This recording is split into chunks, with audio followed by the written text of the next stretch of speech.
Wake up! Get to work! Yes, stepmother. Lazy girl, no excuses. Sorry, stepmother. Young lady, make sure you sweep everywhere before someone sees you.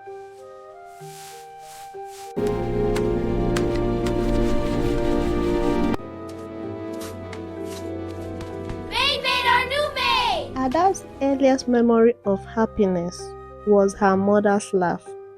It was soft and warm, the kind of laugh that makes a house feel alive. Her mom used to sing while cooking, gently swinging her waist as the soup boiled. Even when she was sick, she smiled at Ada and called her my little strength. But sickness doesn't care about love.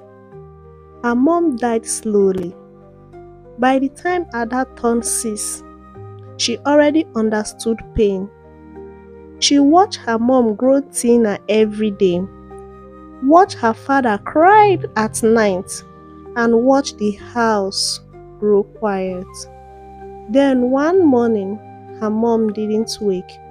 The house never felt the same again. Her father tried. He truly did. He cooked when he could, braided her hair clumsily, and hugged her longer than necessary. But grief is heavy, and loneliness breaks even the strong men. Few years later, he remarried a woman called Eunice. From the beginning, Eunice came with noise, loud laughter, big makeup, and sharp heels that clicked against the floor like warning bells. She brought 2 of her sons, boys who never greeted Ada, and looked at her like she was something in their way. At first, Eunice acted kind. She hugged Ada in front of people. She called her my daughter in church, and she posted smiling family photos. But inside the house, things were different. On the first morning after the wedding, Eunice woke Ada before dawn. "Get up!" Ada rubbed her eye. "Good morning, ma." Eunice threw a broom at her feet. "Keep your greetings to yourself. Sweep the compound before people wake up." That was the day Ada learned that kindness could be faked. Every morning after that day, she woke up before everyone else. She swept, washed plates from last night, fetched water, cooked breakfast, yet she wasn't allowed to eat. If she made a mistake, Eunice insulted her. If she cried, Eunice slapped her. "You want to show me drama? I will show you the real suffering."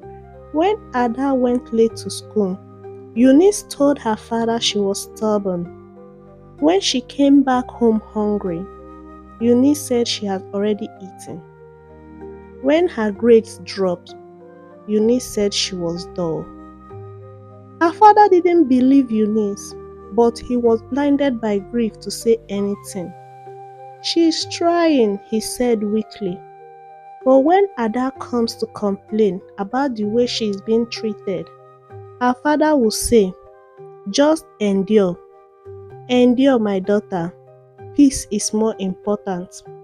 Endure. That word followed Ada everywhere.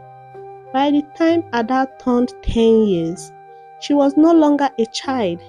She was now a maid in her father's house. She washed clothes till her fingers wrinkled. She cooked for everyone and waited till night to lick the pot and leftovers. She ironed her stepbrother's uniform while they played. She slept on tin mats on the floor. When visitors came, Eunice smiled and said, "She likes walking. She is helpful." At night, Ada cried quietly so no one could hear. When her father fell sick, Eunice became worse. She sent Ada to hawk pure water after school. "If you don't bring money, don't come back." Some days Ada stood by the roadside till darkness fell, afraid to go home with unsold water. Other children passed laughing, going home to food and warmness. She learned hunger early. She learned to stay happy even when the situation seems like there is no hope. Sometimes her stomach hurt so bad she couldn't sleep. She would press the pillow against her mouth to stop them from crying. Her father noticed but was too weak to do anything. Whenever he tried to correct Eunice, she cried loudly, "My love, she's poisoning your mind. She wants to destroy our marriage." The father grew tired. Illness made him weak, made him quieter and softer, and Eunice knew it.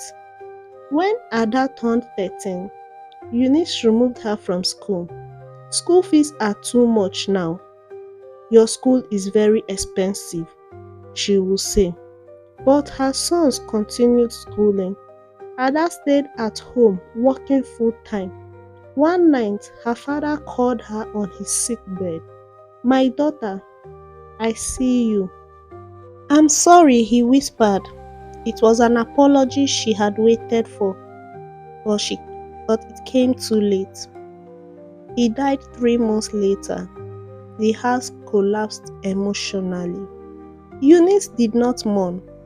Rather, she felt more comfortable and happy to be fully in charge. She changed the lock, sold the cars, and stopped answering calls from relatives.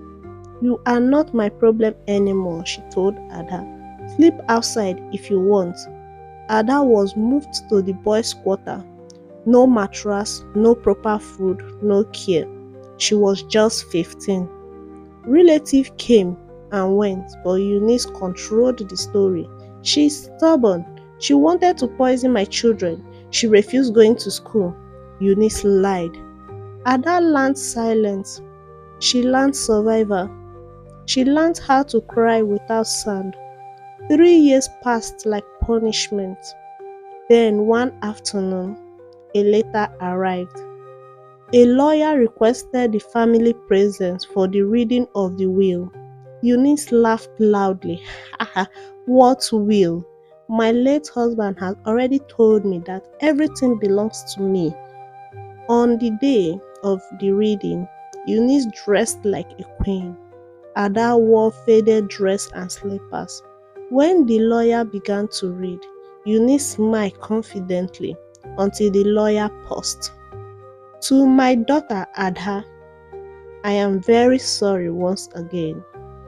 If only I could turn back the hands of time, I would put your welfare first before making any decision. My daughter, to you I leave the house, the land, and my business, and all my savings." "What?" Eunice screamed. "Silence," the lawyer ordered. "I also leave evidence on how badly my daughter is being treated in her father's house," the lawyer continued.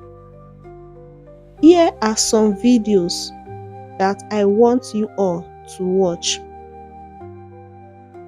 Eunice's voice, her insults, her cruelty were all recorded and watched by all. The room froze. "Madam Eunice," the lawyer said calmly, "you have 7 days to vacate." Ada stood shaking. For the first time in years, she spoke. "I only wanted a home. I don't want trouble." The following week, Eunice left with nothing. Ada did not celebrate loudly. She healed slowly, because pain doesn't disappear overnight. But justice had finally spoken. Thanks for watching to this point. If the story touched your heart, please like, share, and subscribe, because someone out there needs a reminder that justice may be denied, but it's never forgotten.